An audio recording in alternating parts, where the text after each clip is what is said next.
O'tgan darsda uchburchak yuzasi birinchi qismi, ya'ni 5 tami 60 ta qoidani o'rgangan edik. Bugun yakunlab qo'yamiz qoidalarni.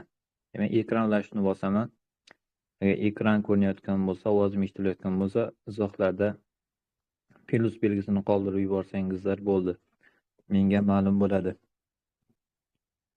Demak, ovoz va ekran. To'sib tashladim. Kirib, ovozim va ekran ko'rinayotgan bo'lsa, plus belgisini qoldirib yuboringlar ustozlar.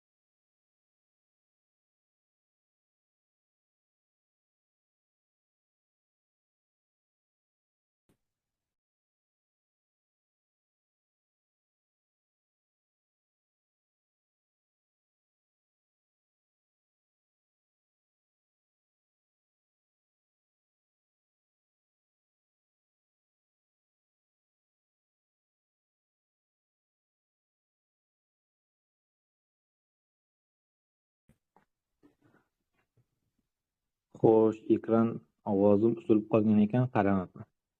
Hozir ulashni bosdim.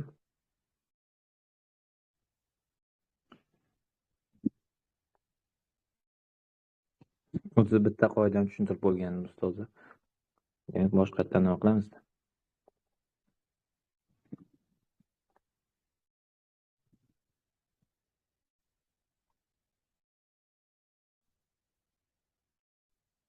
Endi ekran ko'rindimi, yozib yuboringlar qani.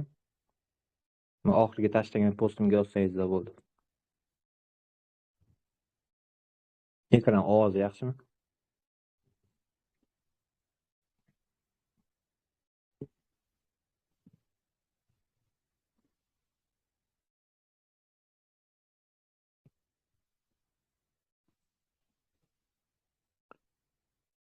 Menga ekran yo'q. Voy, yoqdim-ku. Ekran ko'rinyaptimi? Yozinglarchi.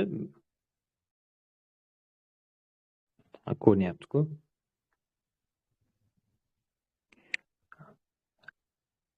Boshlasak bo'ladimi davom qildirib?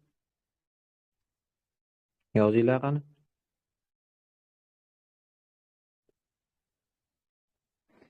Qaranglar, 7-qoidani boshqatdan tushuntiraymi yoki misollarga o'tib ketsam bo'ladimi?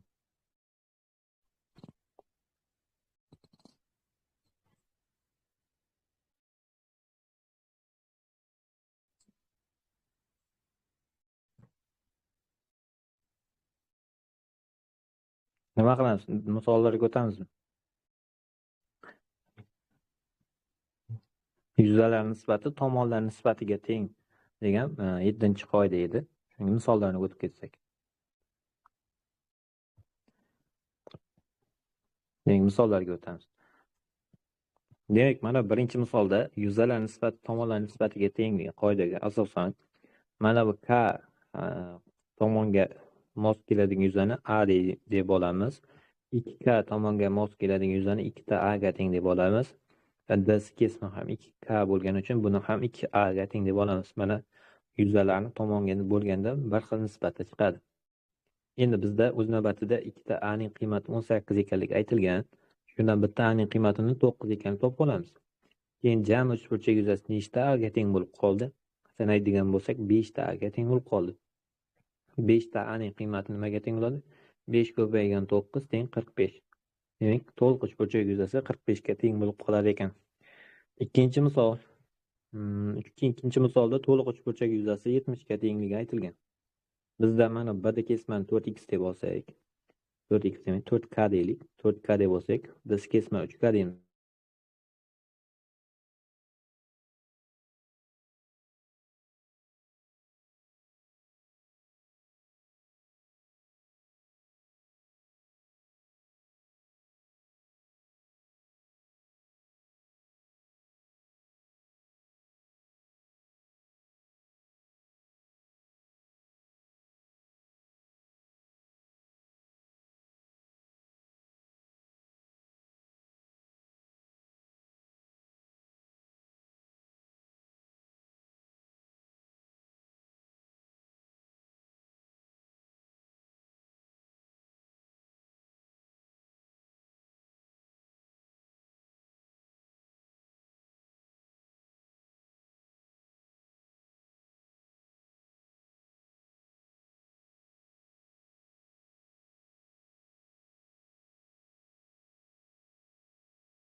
Endi eshitildimi? Internetdan bitta muammo bo'lyapti.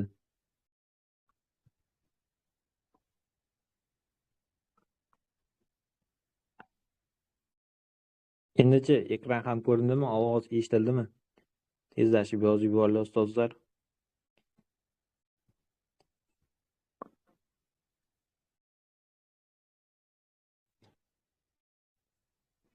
Yaxshi, davom qildiramiz unda. Demak, mana bu 2K tomonga nisbatan yuzani 2A qildik. 3K tomonga nisbatan yuzani 3A qilib oldik. Endi bizda 3A ning qiymati 30 ga tengligi aytilgan. 3A 30 ga teng. Bitta A nechiga teng bo'ladi shunda? 10 ga teng bo'ladi. ABC uchburchak yuzasini toping deyapti. Qaranglar. Mana bu qizil rang bilan chizilgan ABC uchburchakda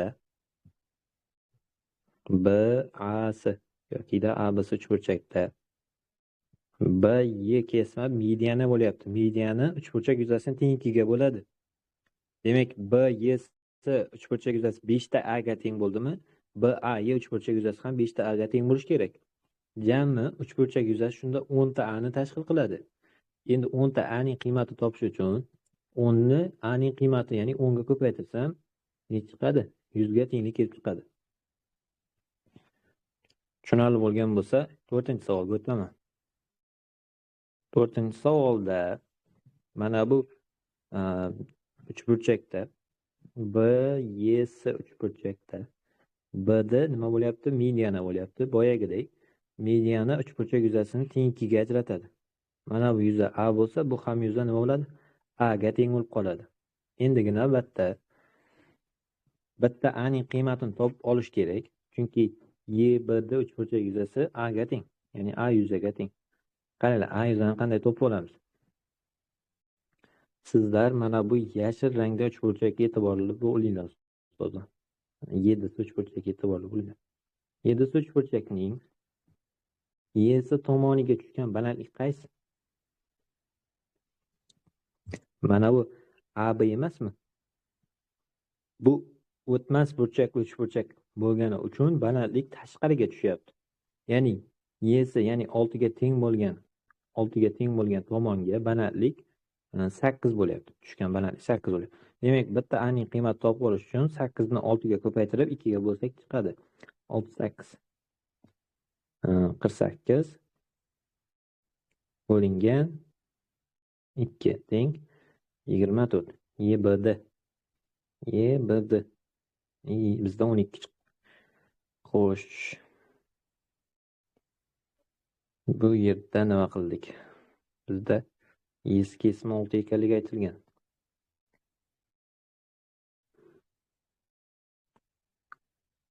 Xo'sh. Ikkita A ning. Bitta A emas, mana yashil rang bilan chizgan xato bo'lib ketdi. Mana bu uchburchakniki bo'ladi. Qaranglar. B, Y, C uchburchakning balandligi bo'ladi. Chunki mana B uchidan tushgan-ku. Mana B uchidan tushish kerak, bitta uchidan tushish kerak balandlik. Endi tushunarli bo'ldi menimcha. Ikkita A bo'ladi shu yerda. Demak, ikkita A 24 ga teng bo'lsa, bitta A ning qiymati necha bo'ladi? 12 ga teng bo'ladi. Mana ustozlar, bizda YBD uchburchak yuzasi A ga teng edi. A ning qiymati esa 12 ga teng bo'ldi. 5-savol. 5-savolda ustozlar bu yerda qo'shimcha kesma o'tkazamiz. Xo'sh, birinchi kesma uzunligi qanday? Mana BD bo'lasin. BD. Keyin mana bu AI bo'lsin. Hozircha BDni o'tkazib turaylik. Mana bu A yuzi, mana 2A. 2A bo'lsa ikkita katta A, mana bu kichik bitta A. Endi mana bu qizil rang bilan berilgan uchburchakka e'tiborli bo'linglar. Mana shu BCD uchburchakning yuzasi 3 ta A ga tengmi? 3 ta A ning qiymati 3K ga nisbati teng. Bu yerda endi ABD uchburchak yuzasi K ga nisbati nima bo'lishi kerak? Teng bo'lishi kerak. Teng bo'lish uchun mana bu yuzi A bo'lishi kerak. To'liq uchburchak yuzasini BC ning hadisiga nisbati so'ralyapti. Xo'sh, ekran yo'q deyapti ustozlar. Yozinglar qani ekran ko'rinayotgan bo'lsa. Hozir yana Telegramga qaytishim kerak bo'lyapti agar ko'rinmayotgan bo'lsa.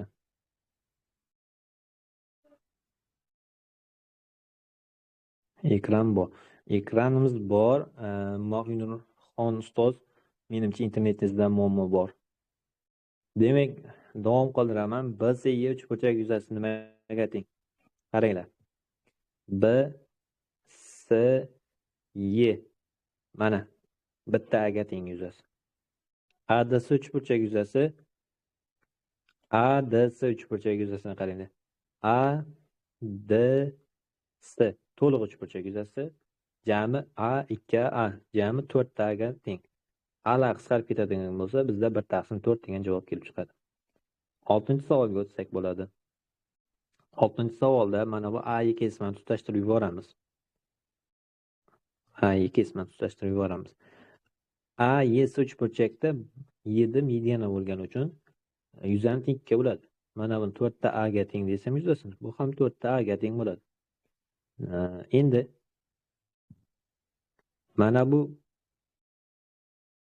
ABY uchburchakda AYB uchburchak yuzasi mana 5m tomonga nisbatan teng bo'lishi uchun mana nima bo'lishi kerak? B deb turaylik, shuni B bo'lsin. AYS uchburchak yuzasi 8 ta A ga teng. 8 ta A ning qiymati 4m ga nisbatan teng bo'lishi kerak. 4m ga teng bo'lishi kerak. B yuzaning 5 ta m yuzari. M lar qisqaradi. 4 bilan 8 qisqaradi, 2 qoladi. Shu yerda B ning qiymati 10 ta A ga tenglikka chiqadi. Mana bu yuza 10 ta A desak, nisbatlar nima bo'lar ekan? Bir-biriga teng bo'lar ekan. Buni o'chirsam bo'ldi. Xo'sh, buni o'chirib turamiz endi. Bizdan nima so'rayapti? 7 uchburchak yuzasi 40 ga tengligi aytilgan. 7 4 ta A ekan. 4 ta A ning qiymati nima ekan? 40 ga teng ekan. Bitta A ning qiymati necha chiqadi? 10 chiqadi. To'liq uchburchak yuzasi nechta bo'ldi? 8, 18 ta bo'ldi. 18 ta A ning qiymati topib olish uchun 18 ni nechaga ko'paytiramiz? 10 ga ko'paytiramiz. Javob 180. 7-savol. Xo'sh, x ning qiymatini topishimiz kerak. Mana 2k ga teng bo'lgan uchburchak yuzasi 2 ta A bo'lsin. K ga teng bo'lgan uchburchak yuzasi 1 ta A bo'lsin. Endi mana shunga ko'ra x ni topib olsak bo'ladi. Xo'sh, mana bu A bo'lsin. A da kesma. Bitta A ning qiymati shunda uchburchak yuzasini 1/2 yuzasini topsak. 2 ko'paygan A ko'paygan sinus 60, ya'ni ildiz ostida 3/2 ga teng. Nisbatini olamiz. 2 ta A uchburchak yuzasi 1/2. 2 ildiz ostida 3 ko'paygan x yo'q. Ko'paygan A ko'paygan sinus 30, ya'ni 1/2. Nisbatlarni oladigan bo'lsak, A lar qisqarib 1/2 chiqadi. Bu yerda A lar ham qisqaradi, kichik A lar qisqaradi. Yuqorida ildiz ostida 3 lar qisqaradi. 2 bilan 2 qisqaradi. Shunda x/2 bo'lingan 2 teng bo'lib qoladi nimaga? 1/2 ga. x/4 teng bo'lib qoladi 1/2 ga. Adashmadimmi? Xo'sh, bu bilan bu qisqarsa, bu yoqda biroz shu yerda hisob kitobda adashdim.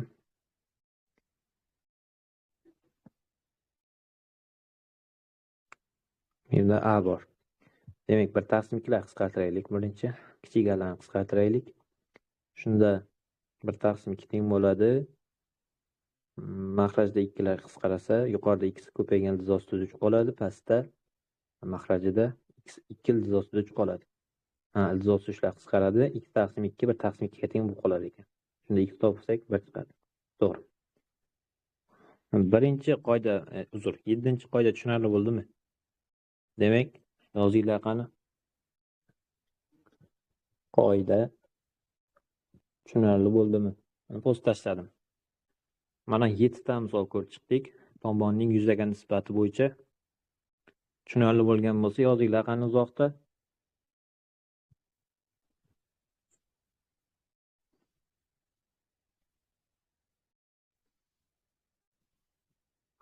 Bu eng zo'r qoidalardan bittasi. Ustozlar uchun diqqat bilan e'tiborli bo'lib, misoldan bemalol ishlaydigan bo'linglar. Chunki men juda ham ko'p misol ishlaganda mana shu yuzani tomonga nisbati yoki tomon yuzaga nisbati ikkalasidan bittasini qo'llab, misolni oson va tez, qulay usulda chiqarib tashlayman javobini. Attestatsiyada ham boshqasida ham ana shunga o'xshagan savollar juda ham ko'p tushadi. Tomonning yuzaga nisbatidan. Demak, biz keyingi qoidaga o'tsak bo'ladi, menimcha. Ko'pchilikka tushunarli bo'libdi. Xo'sh, 8-qoidada biz qaysidir uchburchak medianasimi mavzumizda bu 8-qoidani o'rganib ketgan edik. Shunda ham boshqatdan takrorlab olamiz. Qaranglar, mana bu uchburchakda 3ta mediani uchburchak yuzasini teng 6ta qism uchburchakka ajratadi. Ya'ni yuzalari teng bo'lgan 6ta uchburchakka ajratadi bitta uchburchakni. Nimalar? 3ta mediani. Endi mana bunga qaraydigan bo'lsak, bu bundan kelib chiqqan. Ya'ni mana o'rtada chiziqlar o'chib chiqsa, o'chib chiqadigan bo'lsa, har biri 2s ga teng bu yuzani, bu yerda har birini s qilib olganda bir xil bo'ladi. Endi pastdagiga qaraydigan bo'lsak, biz bilamiz, mana bu 3x 2x edi nisbati bir-biriga. Tomonning yuzaga nisbatiga ko'ra mana 3s bo'ladi, bu s bo'ladi, mana bu 2s bo'ladi. Mana bu yerda 2s bo'ladi. Xo'sh, hammasini yuzasini nima qildik? Keltirib chiqargan edik. Bunga yana qaytadan to'xtalib o'tish niyatim yo'q. Mana bu uchburchakni o'xshashlik bor edi-ku.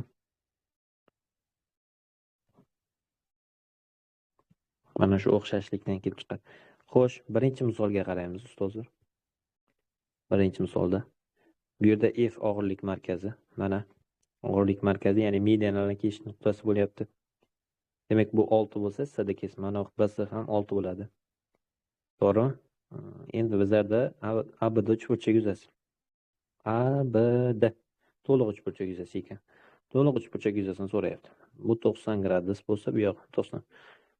30 gradus qarshi yotgan kati gipotenuza teng 6 bo'lsa, mana bu yer nima bo'ladi? 3 bo'ladi. Medianalar keshish nuqtasi 2-1 nisbatda bo'linishidan mana bu kesma 6 ekanligi kelib chiqadi. Xo'sh, asl kesma necha bo'ldi shunda? 9 ga teng bo'lib qoldi. Menimcha hammaga tushunarli. Xo'p, endi biz topishimiz kerak bo'ladi. Mana bu kesmani, bu kesma 3/3 bo'ladi Pifagorga ko'ra. Ustozlar, mana bu AS mediani to'liq uchburchak yuzasini teng 2 qismga ajratadi. Mana bu bitta qismi. ASD bitta qismi. Shuni yuzasini topib 2 ga ko'paytirsam, javob kelib chiqadi.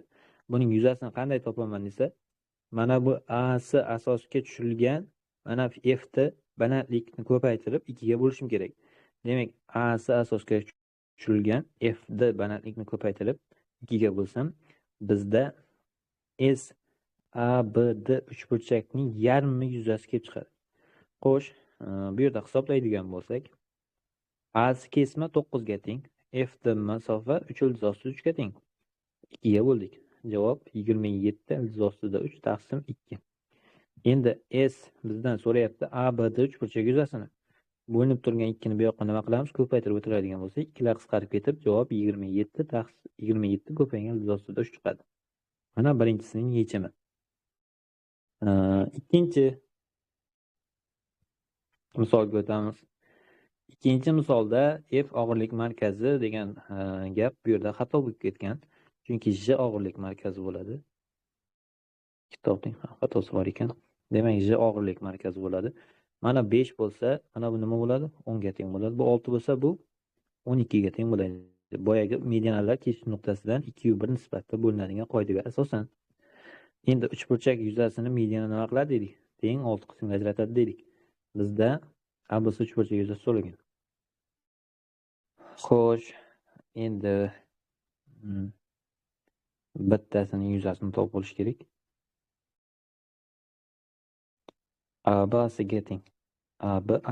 AB tengyorli ekan. Tengyorli bo'lsa, mana bu mediana 90 gradus asosida tushadi. Ya'ni bu tomon bilan bu tomon nima ekan? Bir-biriga teng ekan. Tengyorli uchburchakda uchidan tushgan balandlik mediana bisektirsa bir-biriga nima bo'ladi? Teng bo'ladi. Demak, balandlik nima bo'ldi? 18 ga teng bo'ldi. Ya'ni AD kesma uzunligi 18 ga teng bo'ldi. Asosini ham nima qiladi? Teng 2 ga bo'ladi. Bu 90, bu 10 bo'lsa, bu 6 bo'lsa, mana bu nima bo'ladi? B'da 8. Demak, D'si ham 8. Chunki bu ikkisi bir-biriga teng. Tamam. Yuzani topsak, S A B S uchburchakda BS asos 8 ga teng. 16 ga teng. 16. Balandlik 18 ga teng. Ikkalasini ko'paytirib 2 ga bo'lsak, javob tayyor. 16 bilan 2 ni qisqartiradigan bo'lsak, 18 ko'paygan 18 Javob 144. Uchinchi misol boyagi mana bu 3s, mana bu s, mana bu 4s, 4s, mana bu ham 4s yuzadan kelib chiqadi. Mana bu qoida bo'yicha. Ustozlar. Xo'sh, bizda ABC yuza. ABC to'liq uchburchak yuzasi 72 ga teng. Demak, 3s ga s ni qo'shsak 4s, 4s, 4s jami 12 ta s. Demak, bu yoq ham 12 ta s bo'ladi. To'liq uchburchak yuzasi shunda 24 s bo'lib, qiymati 72 ga teng. Bitta s ning qiymati nimaga teng bo'ladi shunda? 3 ga teng bo'ladimi? 3. Bizdan so'rayapti YDF. YDF s bo'lsa, bu taraf ham s bo'lib, ya'ni ikkita s ga teng ekanda YDF. S YDF uchburchak yuzasi ikkita s ga teng. Demak, bitta s ning qiymati 3 bo'lgani uchun 2 ko'payguncha javob necha chiqadi? 6 chiqadi. Bu qoida ekan. 8-qoida tushunarli bo'lgan bo'lsa, oxirgi tashlagan postga yozinglar ustozlar. Qoida tushunarli bo'ldimi postiga? Yana bitta yozib o'tilmay. 3 ta misol ko'rdik. Boyagi medianalar uchburchak yuzasini teng 6 ta qismga ajratadigan qoidaga asosan 3 ta misol ko'rdik. Bu tushunarli bo'lgan bo'lsa, biz keyingi qoidaga o'tamiz. 9-qoidaga o'tamiz.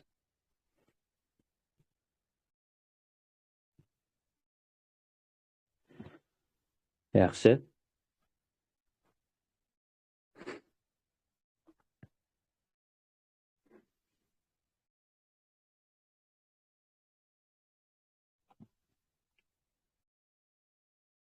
Yaxshi.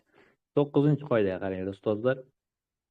Mana bu ixtiyoriy bitta uchburchakning uchidan qandaydir bir kesma tushirilsa, mana qaranglar. Qandaydir bir kesma tushirilsa va bu kesma asos tekisligi bilan qandaydir bir alfa burchak tashkil qilsa va yuqoridagi mana bu bo'yalgan uchburchak yuzasini topish uchun mana bu formula o'rinli ekan. Xo'sh, bu formula nima deydi? Yuqoridagi BAYS 4 burchakning yuzasi deydi. 1/2 BS ko'paygan AY. BS kesma mana bu asosi. AY kesma esa mana bu qizil rang bilan ko'rsataylik. O'rtadagi kesma. Mana. Ikkalasini ko'paytirib 2 ga bo'lib, mana shu orasidagi bir sinus alfa ko'paysak nima bo'lar ekan? Yuqoridagi 4 burchak yuzasi kelib chiqar ekan. Endi savol bor. Nimaga aynan mana bu formula kelib chiqdi? Qayerdan kelib chiqdi? Shuni keltirishga harakat qilamiz. Xo'sh, endi bu yerda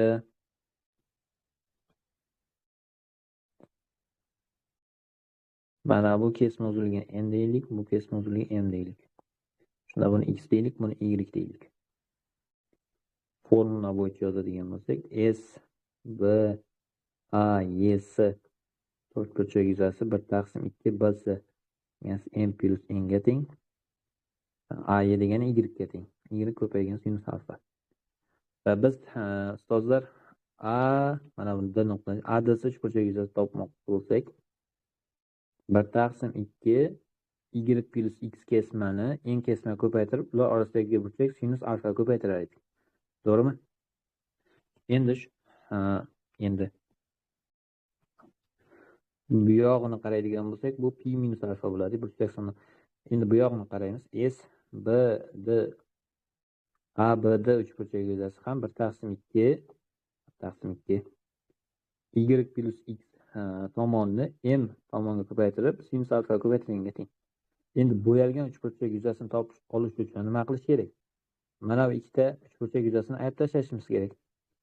Demak, s y d s uchburchak yuzasini topish uchun 1/2 x ko'paytirilgan n ko'paytirilgan sinus alfa yordamida topamiz. S mana b d y uchburchak yuzasini 1/2 x ko'paytirilgan m sinus alfadan topamiz. Xo'sh, ana shu 4 ta 5 ta tenglama deylikda. Tenglamadan boyagi formulani keltirsak bo'ladi endi. Xo'sh, qaysi qaysini ayb tashlamiz? To'liq uchburchak yuzasidan mana buni ayb tashlasak ham bo'lar ekan. To'liq uchburchak yuzasi nimaga teng desa, ADsini BADga qo'shganga teng. Mana bu ikkalasini qo'shganga teng ekan. Ikkalasini qo'shib yuboradigan bo'lsak, 1/2 qos tashqarida. 1/2 sinus alfani qavsdan tashqari chiqaraylik. Sinus alfa qavs ichida y plus x dan qavsni tashqari chiqarsam bo'lar ekan. 1/2 y plus x ko'paygan sinus alfani qavs tashqariga chiqaraman. Shunda n plus m qoladi qavs ichida. Mana shu to'liq uchburchak yuzasidan beradi. Shundan ayirib tashlashim kerak. Mana bu ikkita stroykalarni bergan uchburchak yuzasi, ya'ni BYD bilan YDsini. Shuni ayirib tashlashim kerak. BYD bilan YDsini. Mana oxirgi ikkitasini yig'indisini ayirib tashlashim kerak. Bunda ham 1/2 2 sinus alfani qavsdan tashqari chiqarib yuboraman-da. Qavs ichida m plus m qoladi. Shuni ayirib tashlasam yuqoridagi bo'yalgan soha qolar ekan. Qaranglar. Xo'sh, endi bu yerda m plus m ni qavsni tashqari chiqarib yuboradigan bo'lsam, 1/2 bilan sinus alfasi bilan birga. Demak, bunda y plus x qoladi, bu tarafda minus x qoladi. X da qisqarib 1/2 y ko'paygan n plus m ko'paygan sinus alfa. Mana ustozlar formula kelib chiqdi. Mana formulani, mana berilgan formula yozdik. Mana isboti kelib chiqishi ustozlar. Ko'rdingizmi? Bir xil kelib chiqdi. Kelib chiqishini tushuntirib berdim. Endi bundan keyin misollarni qo'llanishini ko'ramiz. Birinchi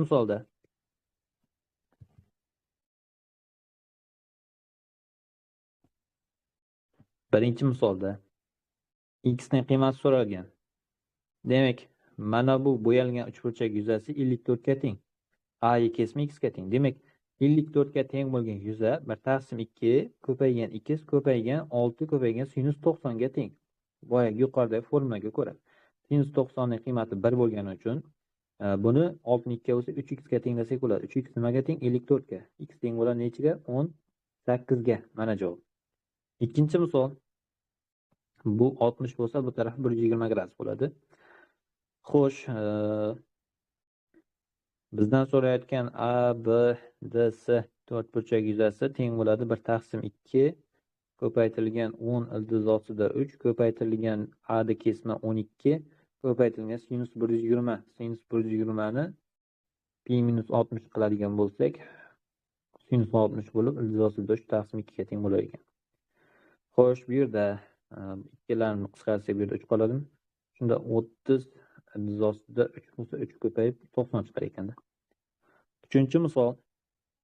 Bu tarafi 150 gradus bo'ladi. Xo'sh, bizdan so'rayotgan yuzlarni topish uchun 1/2 ko'paygan 12 ko'paygan 10 ko'paygan sinus 150. Sinus 150 ni pi minus 30 qiladigan bo'lsak 1/2. Xo'sh, javob ne chiqadi? 30 chiqar ekan hisoblasak. Bo'ldimi? Bo'ldi. Demak, oxirgi tashlagan postimga endi 9-qoidaga tushungan yoki tushunmaganingizni yozinglar ustozlar tezlashib, biz 10-qoidaga o'tmoqchimiz. Men isbotini ham keltirib chiqardim mana uchburchakning bo'yalgan uchburchak yuzasini topishim. Isbot ham menimcha tushunarli bo'ldi. Mana bu ikkalasini yig'indisidan, mana bu ikkalasini yig'indisini ayirib tashladim. Isbotlash uchun, keltirib chiqarish uchun.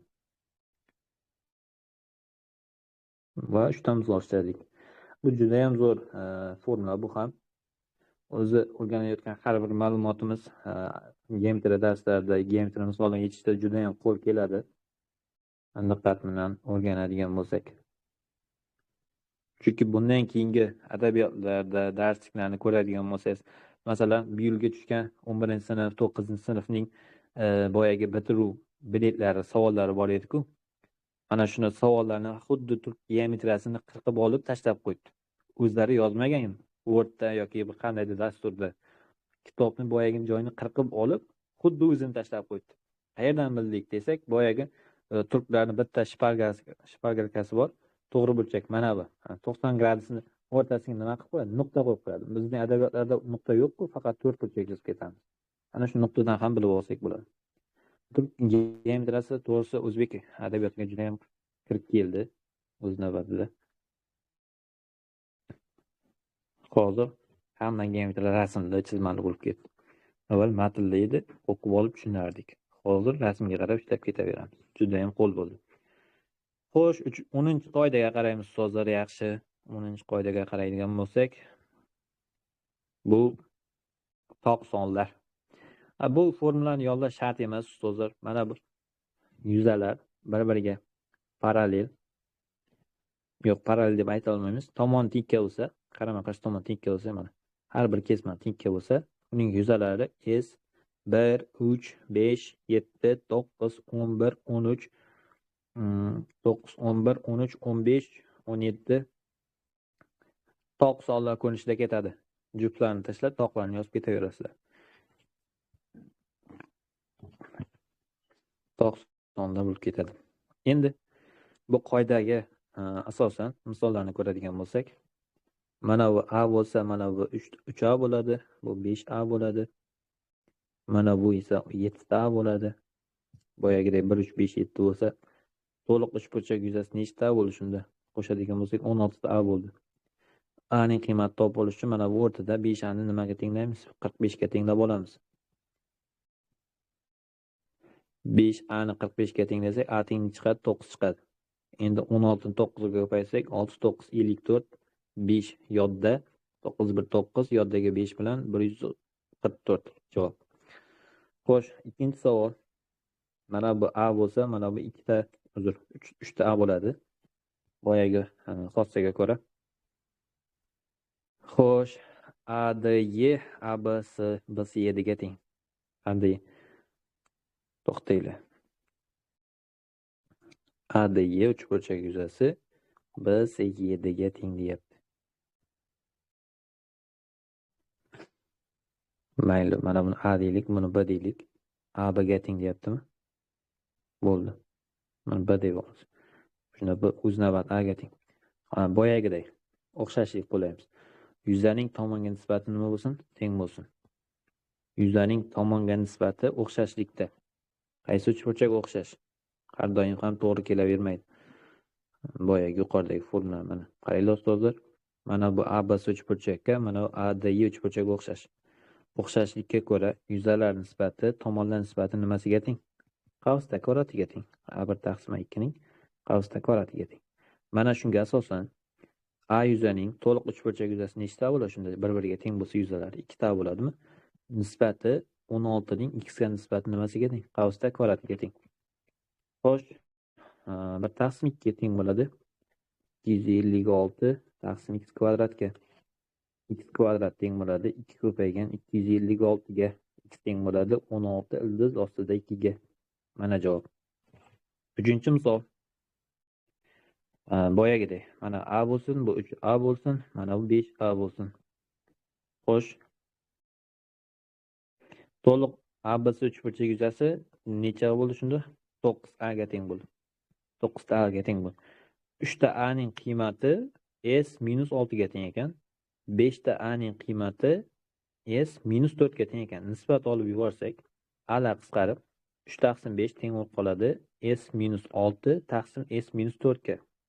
Proporsiya qilib yuboradigan bo'lsak, 3S -12 teng bo'ladi 5S -30 ga. 2ta S teng bo'ladi 18 ga, S teng bo'ladi 9 ga. Xo'sh, S 9 ga teng bo'lsa, 9 ni 6 ni ayiradigan bo'lsak 3 qoladimi? Demak, 3ta A ning qiymati 3 ga teng bo'lsa, bitta A ning qiymati 1 bo'ladi. Shunda 9ta A ning qiymati 9 bo'ladi. Mana shu ustozlar, mana shu 3-misol yechimi. 10-qoida tushunarli bo'lgan bo'lsa, endi izohlarda tashlagan oxirgi postimdagi izohga yozsangiz bo'ladi. Tezlashamiz. Yozinglar qani 11-qoidaga o'tishdan oldin.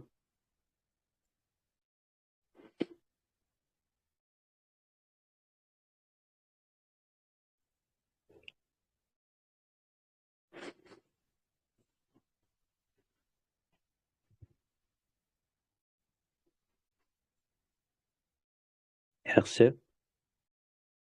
Yaxshi. Demak, 11-qoidaga o'tsak ham bo'ladi.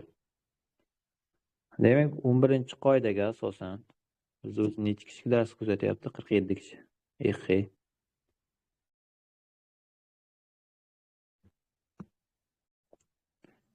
Qatnashayotgan ustozlarni ko'rib dars o'tgim keladi.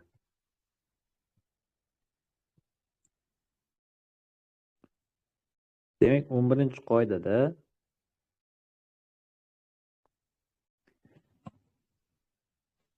nimalar deyapti o'zi buni bitta ko'rib olaylik. DEF uchburchakning ABCga nisbati qaranglar. Mana o'rtada DEF shuni to'liq uchburchakka nisbati mana kesmani ko'paytirib bo'lganimizga teng ekan. Qayerdan kelib chiqdi? Shuni ko'rsak, bitta o'ylanib ko'raylik. Xo'sh, ABC uchburchak yuzasini topib olish kerak birinchi navbatda. Keyin DEF uchburchak yuzasini topib olish kerak ikkinchi navbatda. X, Y, Z. Yozib olamiz, qarang. X teng bo'ladi F plus Y ga. Y teng bo'ladi C plus D ga.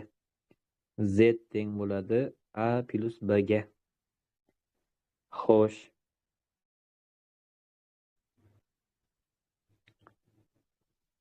Endigi masala. S A B C uchburchak yuzasi mana burchakni alfa deydigan bo'lsak, bu ham nima bo'ladi? Alfa bo'ladi. Bu ham alfa bo'ladi deb ayta olamizmi? Parallellik aytilganmi? Parallellik aytilganmi? Yo'q. Mana buni beta deb ayta olamiz, mana buni gamma deb ayta olamiz. Yaxshi. A B C uchburchak yuzasi alfa burchak uchun yozsak nimaga teng? X ko'paytirilgan, yo'q. Alfa burchak uchun yozadigan bo'lsak, Z 1/2 Z ko'paytirilgan, Y ko'paytirilgan sinus alfaga teng. Bu o'z navbatida yana yuqoridan yozadigan bo'lsak, 1/2 Z ko'paytirilgan, X ko'paytirilgan sinus betaga teng. Sinus betaga teng. Yana o'z navbatida 1/2 ko'paytirilgan X ko'paytirilgan Y sinus gammaga teng. Bir-biriga teng. Xo'sh, bu yerda 1/2 larni qisqartirib yoradigan bo'lsak, sinus hammasi keladi. Endi mana bu uchburchak yuzaga tegadi. A, B, C qilib yozib chiqdim. A yuza teng bo'ladi 1/2 ko'paytirilgan A ko'paytirilgan F sinus betaga. B yuza 1/2 B ko'paytirilgan C ko'paytirilgan sinus alfaga. C yuza 1/2 Y ko'paytirilgan D ko'paytirilgan sinus gammaga. Mana o'rtada uchburchakni biror bir T deb olsak yuzasini. T ni topib olish uchun to'liq S A B C uchburchak yuzasidan ayirib tashlashim kerak. Mana bu A plus B plus C yuzalarini. Keyin ayirib tashlagandan keyin mana shuni hisoblab chiqsam Y D B C A F va X lar o'rniga Y lar o'rniga boyagi F Y larni qo'yib chiqsam kelar ekan mana shu isboti. Bir dunyo nima bo'lib ketadi hozir. Yozish kerak bo'ladi. Mana shu yerda to'xtatamiz ustozlar. Shavkat aka, mana 11-qoidani isboti sizga vazifa bo'ladi. Mana yo'nalish berdim. Shundan keladi. Mana ishlaysiz, o'rniga qo'yib A B C larni yozasiz. Faqat mana A B C uchburchak yuzasini X Y Z qatnashganmi? Z X Z Y X Y. Mana shu X Y Z Y larni mana bilan qo'yib chiqasiz. C plus A plus bilan. Yoki qo'ymasangiz ham kelsa kerak. Shu ikkalasidan kelib chiqadi xullas. Siz ham harakat qiling. Men o'zim ham harakat qilaman. Demak, biz hozircha bu misolning formulasidan foydalanib mashqlarni bajarsak bo'ladi. Vaqtimizni olmoqchi isbot. Demak, qaranglar. C Y A qaranglar. C Y A plus B D F B D F. Ko'rdingizmi? Ikkalasini qo'shib X Y ga nisbatini bo'lish kerak ekan. o'rtadagi mana bu uchburchak yuzasini to'liq uchburchak yuzasiga nisbatini topish uchun. Demak, bunga qaradik. Xo'sh, DEF uchburchak yuzasi mana bu 4 ga teng ekan. Demak, boyagidek 4 ning to'liq uchburchak yuzasiga nisbati AB'siga nisbati mana K ning 2x ga va mana bunga, buni A deydigan bo'lsak, bu ham nima bo'ladi? A bo'ladi. Demak, K ni ko'paytiraman 2x ga, ko'paytiraman A ga, keyin qo'shaman. 2K ni ko'paytiraman x ga, ko'paytiraman A ga, keyin bo'laman. Bu yoq 3K ko'paygan, bu tarafi 3x, o'ng tarafi 2A nisbati. Xo'sh, shunga ko'ra 4 taqsim ABC uchburchak yuzasi S ABC uchburchak yuzasi. Xo'sh, ko'paytirsak kx AXK, demak 4 da KXA bo'lar ekan. Yuqori maxrajimiz esa 9 18. 18 da KXA bo'lar ekan. KXA lar qisqaradigan bo'lsa 4 ni 18 2 qisqartirib 4 ni qisqartirib yuboraylik. 1 taqsim S ABC uchburchak yuzasi 1 taqsim 18 ga teng bo'lsa, S ABC uchburchak yuzasi nimaga teng bo'lib qoladi? 18 ga teng bo'lib qoladi. Mana javob. Ikkinchi misol. Mana bu AF ning B ga ko'paytmasi va C ga ko'paytmasi. Demak, teng bo'ldi. 3 ko'paytirilgan 2 ko'paytirilgan 1 plus endi 4 3 2 ning ko'paytmasi. 4 3 2 2. Shu yozilmayapti. 3 2 1 plus 4 3 2 taqsim AB kesma nechaga teng? 7. B kesma 5. A kesma 3. Hisoblaymiz. 3 2 6 3 4 12 24 30 yuqori 30 maxraj 321 105. 5 ga qisqartirsak 6 taqsim 21. 3 ga qisqartirsak 2 taqsim 7. Mana javob. Uchinchi misol.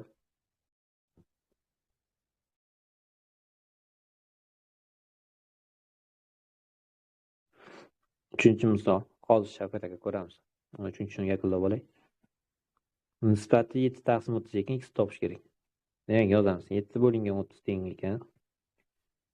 Mana bu 2 3 3 ning ko'paytmasi. 2 3 3 18 plus endi 2x 2 3 ning ko'paytmasi. Shunda 6x bo'ladi. 6x bo'lingan AB kesma 2 plus x ga teng ko'paygan. B kesma 5 ga teng. A kesma 6 ga teng. Xo'sh, mana 60 30 ni 30 qisqaradi. Shunday 14 plus 7x teng bo'ladi 18 plus 6x ga. X teng bo'ladi 4 ga. Mana javob. Boshqa yo'qmi? Yo'q. 11-qoida tushunarli bo'lgan bo'lsa, endi yozinglar qani. Shavkat aka, siz nima dedingiz? Mana bu yerda D o'rta chiziqligi aytilmaganda, agar o'rta chiziqligi aytilganda zo'r bo'lardi.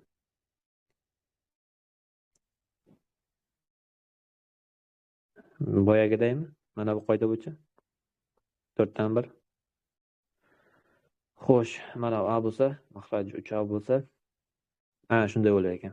4 dan 1 ga teng bo'lar ekan, o'rta chiziq bo'lsa. Lekin bu yerda o'rta chiziq emasligi aytilgan. Shuning uchun shunga qarab isbotlash kerak. Mana bu siz nima qilib PDF ni tashlab beraman yopiq grupga. Davom qildirib ko'rasiz. Men o'zim ham davom qildirib ko'raman. Agar yakunlasam, tashlab qo'yaman kanalga. 11-qoida tushunarli bo'ldimi? Ustozlar yozinglar qani, oxirgi tashlagan postimga biz 12-qoidaga o'tmoqchimiz. Ya'ni nechta qoida qoldi? 2 ta, 4 ta qoida qoldi.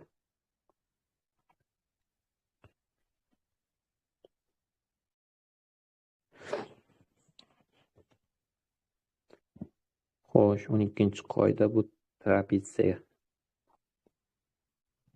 Yaxshi. 12-qoidaga qaraymiz ustozlar. 12-qoidada ABCD trapetsiya berilgan. ABD'siga parallelligi ham aytilgan. Mana bu strelka parallellikni bildiradi. Agar turk adabiyotini tushunmaydiganlar bo'lsa, mana strelka parallellik belgini bildiradi. Yozib ham qo'ygan ekan. A7 yuza YBSga teng. A7 qani? A7 mana S bunga teng. Shuning uchun S deyapti. Xo'sh, bular ikkalasini ko'paytmasi, bular ikkalasini ko'paytmasiga teng deyapti-da. Bu trapetsiyada xuddi shunday bo'ladi. Endi buni qaranglar, mana bu burchakni alfa deydigan bo'lsak, buni ham alfa deymizmi? Alfa deymiz, to'g'ri. Chunki parallel.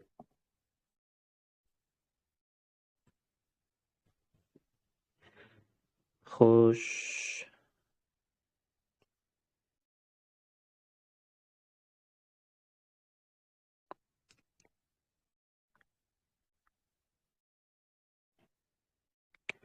buni isbotini qaranglar, qanday chiqarsak bo'ladi.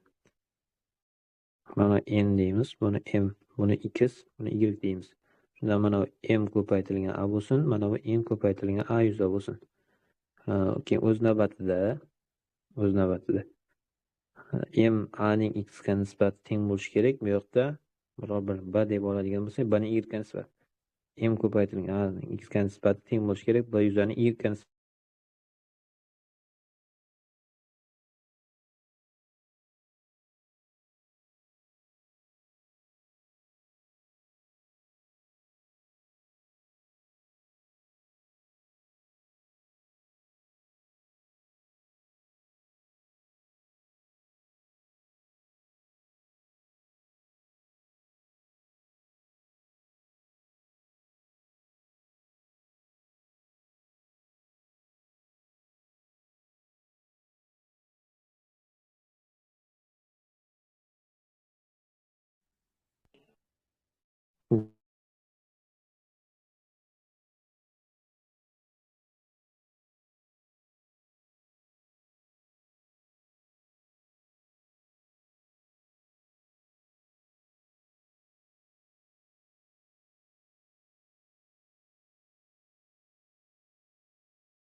demak, ekran va ovoz eshitildimi? Endi yozinglar qani.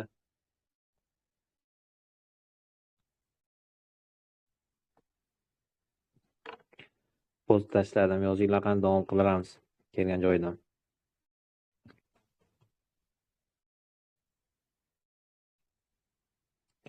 Internetdan uzilish bo'lib qoldi-da. Hech qanday iloj qilib bo'lmaydi-da, uzilib qolgan paytda. Yaxshi. Demak, ustozlar davom qilaveramiz. Mana bu 12-qoidada boyagidek mana qarama-qarshi yuzalar ko'paytmasi bir-biriga tengligi aytilgan. Endi bu yerda nimaga bundayligini bilish uchun bitta balandlik tushirib qo'yaylik. Bitta balandlik tushirib ko'ramiz. Endi b plus s yuzani qiymatini topish uchun ds tomoniga tushirilgan h balandlikni ko'paytirib 2 ga bo'lishimiz kerak. Keyin a plus s yuzani topish uchun Mana bu esingda. AB tomonga tushilgan h balandlikni ko'paytirib 2 ga bo'lishimiz kerak. Endi bu yerda xo'sh, bir-biriga nisbat olgandami?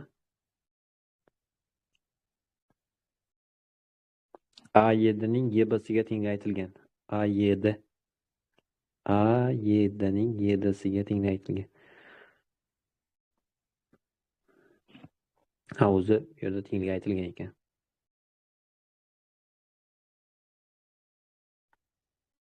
Yuzalar teng bo'lsa, nisbati ham teng bo'ladi. Mana m bo'lsa, bu ham nima bo'ladi? M bo'ladi deb ayta olamizmi? Mayli, isbotini ko'rolmay turaylik shuni hozir. Qaranglar. Mana qarama-qarshi yuzalar ko'paytmasi bir-biriga teng deb olib ketaylik hozircha. Demak, mana 4 bilan 6 ni, 4 bilan 9 ni ko'paytirganim mana bu a yuza bo'lsa, bu ham a yuza bir-biriga teng bo'ladi dedik. A ning kvadrati 4 ko'paygan 9. 36 ga teng. A teng bo'ladi nechiga? 6 ga. Bizdan ABCD yuza, to'liq trapeziy yuza so'ralgan. Demak, bu 6 bo'lsa, bu ham 6 bo'ladi. Demak, 6 plus 6 plus 4 plus 9 qiymati ne chiqadi? 25 chiqadi. Keyingi savol. Mana bu yerda B kesmani hosil qilamiz. A yuza bo'lsa, bu ham A yuza bo'ladi. Mana B yuza bo'lsa, mana C yuza bo'ladi. B ni C yuzaga ko'paytirganim A ning kvadratiga teng. Xo'sh. D yesi uchburchak yuzasi so'ralgan. D yesi bo'yalgan uchburchak yuzasi B plus A ga teng.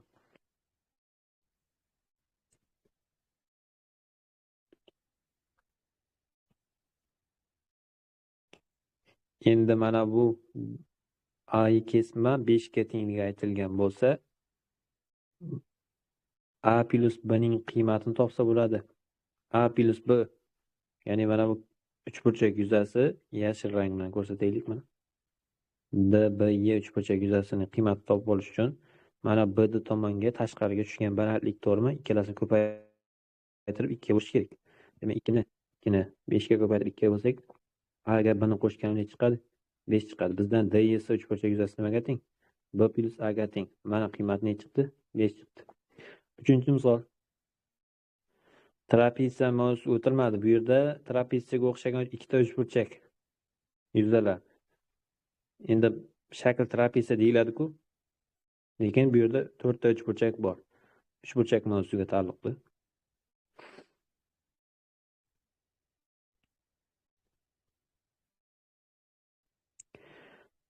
Demak, 3-misol. 3-misolda AD yesiga parallellik aytilgan bo'lsa, mana bu yerdan AS kesmani o'tkazib yuboramiz. Ekran yo'q deyaptimi? Ekranimiz bor, menimcha. Yozib yuborlar, ekran bormi, yo'qmi?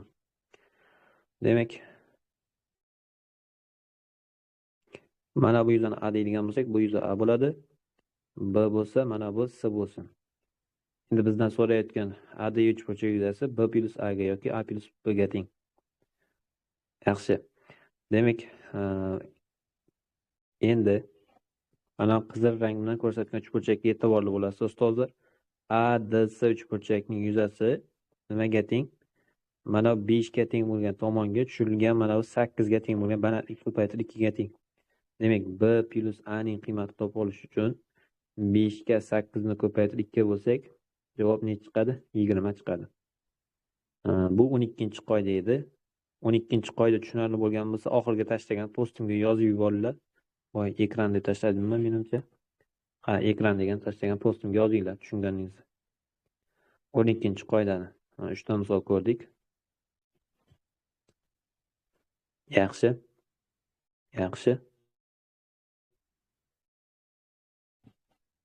Demak, 13-qoidaga o'tamiz. Bugun nasib bo'lsa, uchburchakning yuzalar mavzusini yakunlaymiz, ustozlar. Sizlarga aytadigan mana bu isbotlarni esa tashlab beraman keyinchalik. Xo'sh, bu Pifagor qoidasi, uchburchak yuzasini topishning Geron formulasi. Menimcha, Bu qoidani hammamiz bilsak kerak. To'g'ridan to'g'ri misolga o'tib ketsam bo'ladi. Demak, yarim perimetrni topamiz. 7 plus 8 plus 9 bo'lingan 2. 15 24 bo'lingan 2 javob 12. Demak, S teng bo'ladi P minus A, P minus C, P minus B. Geron formulasi teng 12 ko'paytirilgan. 12 dan 7 ni ayiradigan bo'lsak, 5, 12 dan 9 ni ayiradigan bo'lsak, 12 dan 8 ni 4 ko'paytiradigan bo'lsak, bizda javob 12 ildiz ostida 5 chiqadi. Keyingi savol, yarim perimetr 5 plus 7 plus 6 bo'lingan 2. Ochsak 13, 18, 2 olsak 9. S 9 ko'paygan 9 dan 5 ni ayiramiz 4, 9 dan 7 ni ayiramiz 2, 9 dan 6 ni ayiramiz 3. Xo'sh, ko'paytiradigan bo'lsak 6 ildiz ostida 6 chiqadi. 3-misol. Mana bu uchburchak yuzasini qiymati h topish kerak. Boshda Geron formulasidan buni topib olaylik. 8 plus 9 plus 11 bo'lingan 2. 28 14 bo'ladimi? Yaxshi. S 14 ko'paytirilgan 8 ni ayiradigan bo'lsak 6, 9 ni ayiradigan bo'lsak 14 bilan 5, 11 ni ayiradigan bo'lsak 3. Javob bu yerda. Biroz o'ylantiradi.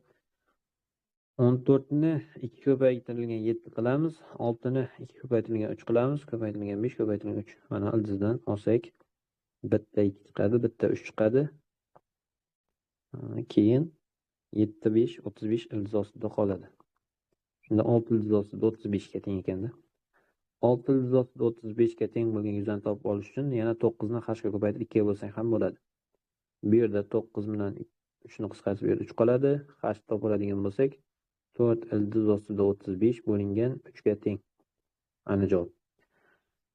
14-qoidaga o'tar ekanmiz. 13-qoida tushunarli bo'lgan bo'lsa, oxirgi tashlangan postimga tushunarli bo'lgan bo'lsa, plus belgisini qoldiringlar ustozlar. Bu Geron formulasi yarim perimetrdan top P minus A, P minus B barchamizga tanishdi. Bo'lgan formula 8-sinf algebrasida ham bor. Agar formula isbot kerak bo'lsa. Mencha isbot shart emas bu formulani, chunki bu esda qolib ketgan formulaning bittasi bo'ladi. Yaxshi. 14-qoidaga qaraymiz. Ustozlar yana ikkita qoida qoldi. Mana shu oxirgidan bittasi. Berilgan uchburchakda aylana ichki chizilgan. Bilamiz, uchburchakka aylana ichki chizilsa, aylananing markazi uchburchakning bisektrisalar kesishgan nuqtasi bo'ladi. Xo'sh, bisektrisalar kesishgan nuqtasi bilib oldik, aylana ekanligini. Shuning uchun mana bisektrisa ekanligi aytilgan. Endi bunda ham yarim perimetr farq qilib olaylik. Shu uyimiz yarim perimetr kerak ekan. Yarim perimetrni radius, aylana radiusiga ko'paytirsak, uchburchak yuzasini nima qilar ekan? Hosil qilar ekan. Xo'sh, yarim perimetrni aylana radiusiga ko'paytirsak, uchburchak yuzasi kelib chiqar ekan. Demak, shunga ko'ra misollarni ishlaydigan bo'lsak,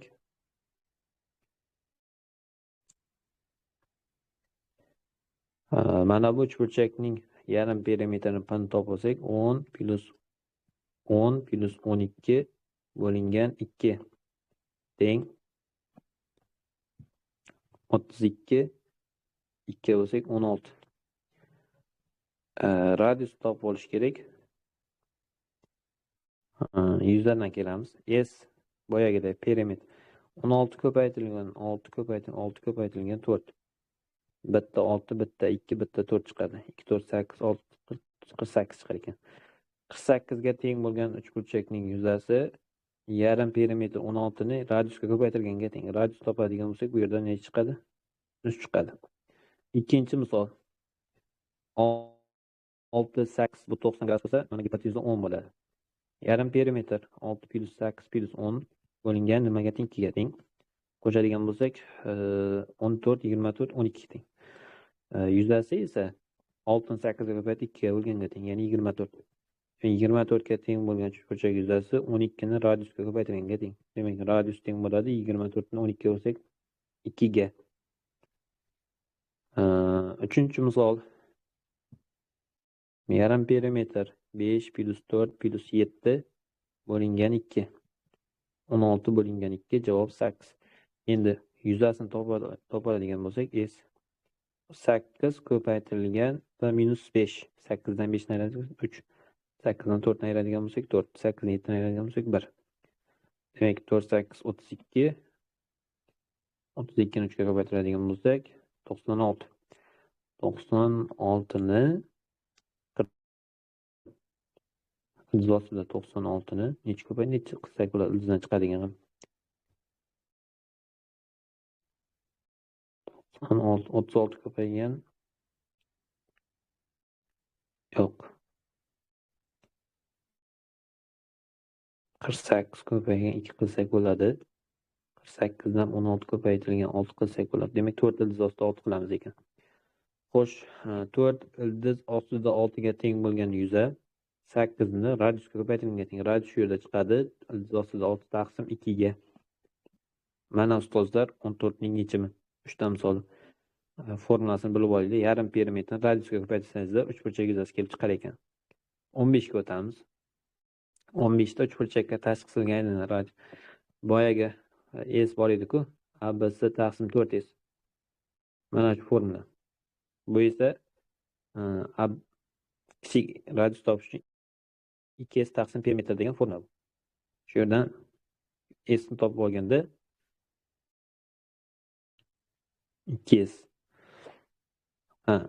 Bu yarim perimetr bo'lgan uchun. Bu perimetr taqsim 2si yo'q-da. Mana 2 ga bo'lib qo'ygan-ku. Shuning uchun mana bu yerda 2 ni o'chirgan.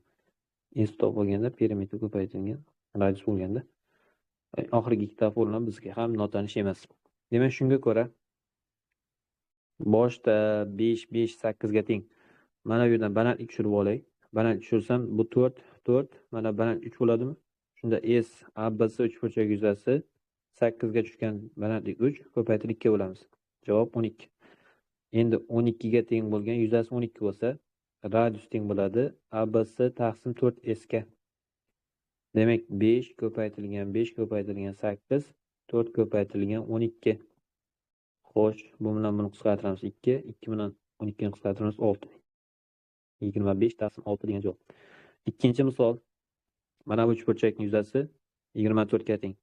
Radius esa nechiga teng bo'ladi? 5 ga teng bo'ladi. Chunki to'g'ri burchak uchburchakka tashqi qismga aylananing radiusi, ya'ni markazi gipotenuzadan yotadi degan qoida bor. Shu qoidaga ko'ra gipotenuza hozir 6 8 bo'lgani uchun 10 bo'ladi. Bu ikkita radiusga teng bo'lib, radius necha chiqadi? 5 chiqadi. Uchinchi misol.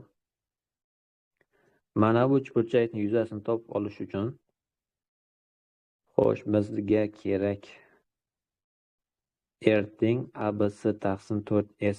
S kerak, ya'ni yuza kerak. Xo'sh, buning yuzasini qanday topib olsak bo'ladi? 2 3 ildiz osti 5. 2 ildiz ostida 5. Balandlik tushirib topsak qanday bo'ladi? Yo'q.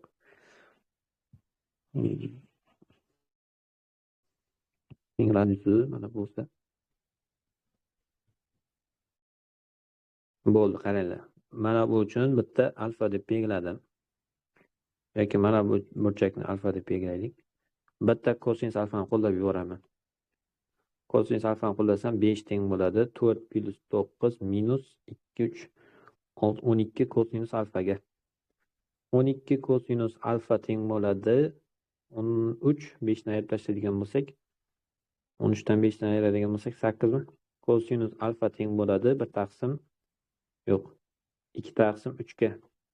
Sinus alfani topib olish uchun ildiz ostida 1 minus kosinus kvadrat alfadan foydalanaman. Bu yerda hisoblaydigan bo'lsak 1 minus 4 taqsim 9 chiqadi. Bu esa ildiz ostida 5 taqsim 3 ga teng. Endi bu uchburchak yuzasi S 1 taqsim 2 ko'paytirilgan 2 ko'paytirilgan 3 sinus alfa, ya'ni ildiz ostida 5 taqsim 3 ga teng. 2 va 3 lar qisqarsa yuzasi ildiz ostida 5 ga teng bo'ladi ekan. Xo'sh, radius R 2 ko'paytirilgan 3 ko'paytirilgan ildiz ostida 5 ni 4 ko'paytirilgan ildizosti 5 ga bo'lish kerak. Ildizosti 5 ta qisqaradigan bo'lsa, 2 bilan 4 qisqaradigan bo'lsa, javob 3 taqsim 2 chiqadi. Mana ustozlar, oxirgisining yechimi. Mana shu bilan bugungi darsimiz o'z nihoyasiga yetadi. Menimcha 14-15-qoida tushunarli bo'ldi. Yozinglar qani.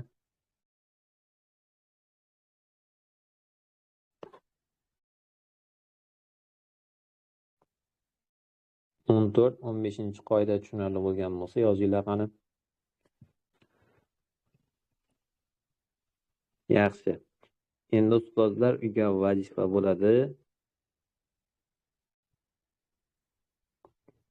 IDC geometriya kitobidan uchburchak yuzasi ikkinchi qism mavzusi. Uchburchak yuzasi ikkinchi qism. Uchinchi qism yo'qmi? Bitta ko'rib yuboray hozir. Ikkinchi qism bilaman. Uchinchi qism bor bo'lsa, hozir uni ham vazifa qilib beramiz. Chunki uchburchak yuzasi to'liq yakunlandi. Bitta kitobimning rejasini ochib olay. Demak, uchburchak yuzasi ikkinchi qism boshqa yo'q ekan. To'g'ri. Uchburchak yuzasi ikkinchi qism bo'ladi vazifa. Uchburchak yuzasi ikkinchi qism nechta test bor ekan? Demak, 111-bet. 111-betda ochadigan bo'lsak,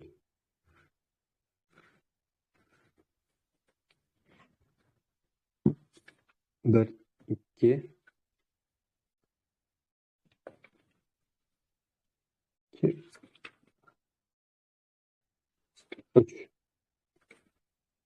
uchta test bor ekan. 20 jami 60 ta savolda. 60 ta misol 3 ta test. Endi qo'shimcha vazifa bo'ladi ustozlar mustaqil mana shu Puzlar kitobining oxirida nechta test berilgan uchburchak yuzasiga? Uchburchak yuzasiga 10 ta test, 160 ta test bor ekan bunda. 10 ta bo'lsa, har birida 16 dan 160 ta savol bor.